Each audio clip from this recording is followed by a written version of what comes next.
బతుకమ్మ చీరలకు సంబంధించిన నిధులు 50 కోట్ల విడుదలపై సీఎం రేవంత్ రెడ్డికి మంత్రి తుమ్మలకు తెలంగాణ పద్మశాలి సంఘం అధ్యక్షులు కమర్తపు మురళి కృతజ్ఞతలు తెలియజేశారు. ఈ సందర్భంగా ఆయన మాట్లాడారు.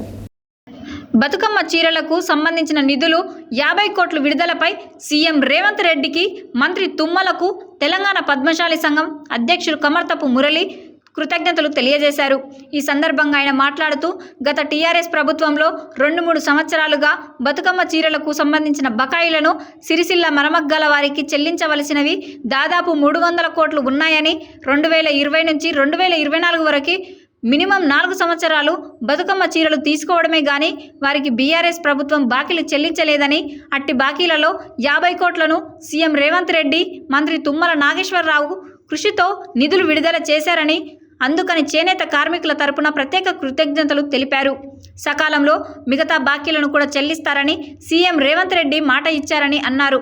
కాబట్టి చేనేత కార్మికులందరూ అధైర్యపడవద్దని పేర్కొన్నారు.